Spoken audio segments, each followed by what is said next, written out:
मैं कह रहा हूँ योगी को देश का प्रधानमंत्री बना देना चाहिए और कानून व्यवस्था पूरे भारत की सही हो जाएगी। मोदी जी बनेगा प्रधानमंत्री? हाँ बनेंगे, बन जाएंगे एकदम बन जाएंगे। बुलडोजर एक्शन लेकर धड़ाधड़ एक समुदाय विशेष को टारगेट करके इनका देखिए अभी तक देखिए मेरे कहने का मतलब ये चीज, जो उत्तर प्रदेश की कानून व्यवस्था है, कानून व्यवस्था अच्छी है। दूसरी चीज, आपने अभी पत्रकार महोदय आपने कहा कि बुलडोजर जो है एक ही समुदाय के ऊपर चल रहा है, ऐसा नहीं है। देखिए क्या विकास दुबे के ऊपर नहीं चला?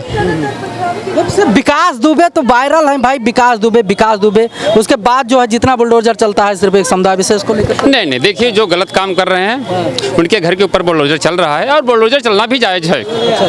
जायज है, एकदम जायज है, और चलना भी चाहिए।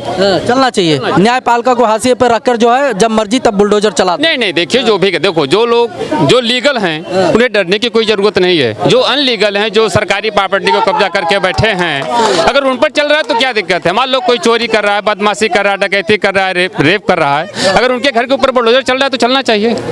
इससे लोगों के अंदर दहशत हो गई, लोग गलत काम नहीं करेंगे, लोग डरेंगे, लोगों के अंदर एक भय होगा।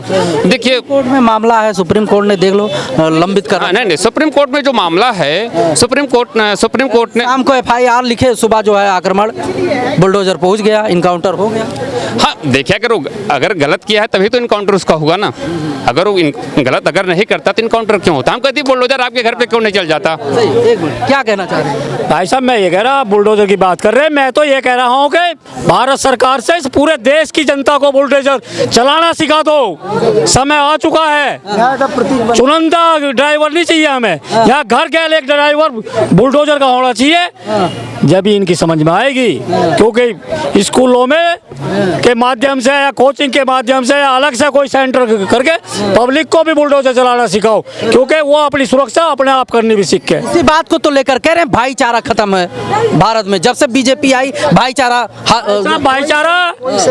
जब था, जब पत्थरबाजी हो रही थी, जब भाईचारा था, जब यहाँ रोज ब्लास्ट हो रहे थे, जब भाईचारा था, जब एक घर में से 8-8, 10-10 जेब कतरे गाड़ियों में चलक रहे थे और पब्लिक के बीच में घुसक रहे थे, जब भाईचारा था।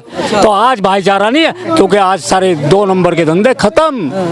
क्योंकि आज ये सवाल उठाते हैं भारत के पास क्या था, सुई बनाने का भी भारत नहीं जानता था, लेकिन इनके वही बम बना लेते थे, गन बना लेते थे, AK-47 बना लेते थे, लेकिन सुई बनानी नहीं आती थी। तो आज यहाँ मोदी जी आए तो यहाँ जवानों को बुलेट प्रूफ जैकेट दी गई, उनका हौसला बढ़ाया गया, उनकी ताकत बढ़ाई गई। सुन तो लो, उनकी ताकत बढ़ाई गई तो इनकी हवा खराब हो गई। इनके चेले चपाटे जितना अभी आतंकवाद के सपोर्टर है देश में बैठे राहुल गांधी जैसे, तो आज इनकी हवा खराब इसलिए है, इनके बैठे पड़ोसी देश में इनके आका इनके रोज डंडा करते हैं, इनको फंडिंग तो ये ले लेते हैं उनसे, लेकिन काम उनका होता नहीं। यहाँ दंगे नहीं होते, यहाँ मुसलमानों की बात नहीं होती, यहाँ ऊन कटुओं की बात नहीं होती, जिनको ये बढ़ावा दे रहा, क्योंकि जो एक पड़ोसी बाप की औलाद है, यो राजीव गांधी की औलाद नहीं है। राजीव गांधी देश के हित में थोड़ी बहुत बात कर लेता,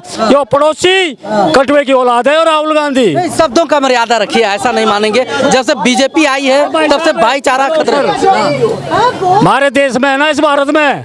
मैं गांव से बिलोंग करता हूँ, देहात गांव है मेरा, और ज्यादा लिखा पढ़ा भी ना, मैं 2-4 क्लास का लिखा पढ़ा, पर मैं इतना जानूं मेरे देश में कुत्ते को कुत्ता कहे। विपक्ष का आरोप है उत्तर प्रदेश में कि एक समुदाय विशेष को टारगेट करके जो है एक्शन लिया जा रहा है। उत्तर प्रदेश में समुदाय विशेष की बात कर रहे हैं, जाति विशेष की बात कर रहे हैं, ठीक है कीजिए ना, लेकिन आपको ये भी पता होना चाहिए खुल गए, समझ में आओगा। हमारे जैसे कुछ अनपढ़ गंवार लोग विशेष समुदाय समझ में नहीं आता, हमारे समझ में आओ मुल्ला हो।